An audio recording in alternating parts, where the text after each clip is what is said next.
Finding hope after tragedy. Our next guest is making a difference for others through his experience of losing his mother. Leroy Fleming here is a Florida author and joins us today to discuss if it's possible to become your own therapist when tragedy strikes. Good morning. Good morning to you. Thank you so much for being here this morning, for sharing your story. Obviously, this is the book right here, Soul Splitting. Yes. And tell me a little bit about your story. Let's start there and why you decided to write this book. All right, thank you for having me, Carly.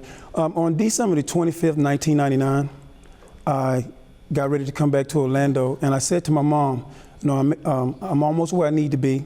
I just need you to hold on. And she said to me, son, I may give out, but I never give up.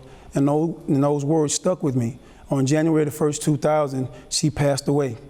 And I was unable to deal with that tragedy because it was one moment I saw her alive, the next moment she was gone. So one day I just picked up a pen and I just began to start the process of writing to relieve a lot of the pressures that I was feeling at the time. Well, and talk about what it is about writing. And I think so many people, maybe someone's watching this morning where they're kind of dealing with the loss of a loved one. How is it that writing was able, to help you?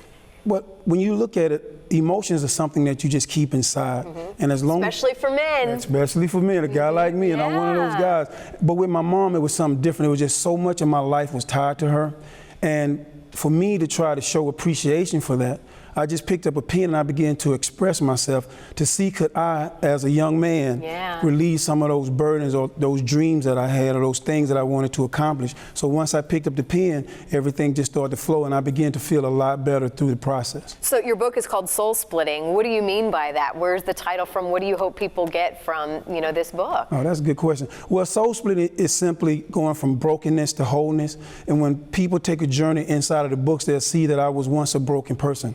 When my mom died, that's all I could ever be. But as I began to write, and by the time I got to volume 5, I realized that I had placed my life back in order again. There was some sense of karmic restoration for me to continue on with my life and to stand out and start talking about it now. So that's why I'm on your show. Well, if someone is watching this morning, and again, this is just a fact of life where we have to deal with loss. Absolutely. What is your advice for them? What do is everyone a writer? Do you recommend everybody to pick up a pen and start writing, or what would you suggest they do? Well, absolutely, I would say everybody is a writer. It doesn't have to be perfect when you're dealing with your own emotions, but you could be a painter, you could do any kind of sports that'll make you relieve the stress. But for me, even though I was an athlete, writing became my way of healing myself. So I say to any young man like me that picking up a pen is never a bad thing. It's always a great thing because it purges inside emotions. Well, and we were talking too, I think, there's been this, idea where diary writing is so important and, writing on a daily basis, but you say don't make it a daily thing. Don't make it something that you have to do that you feel kind of guilted into doing.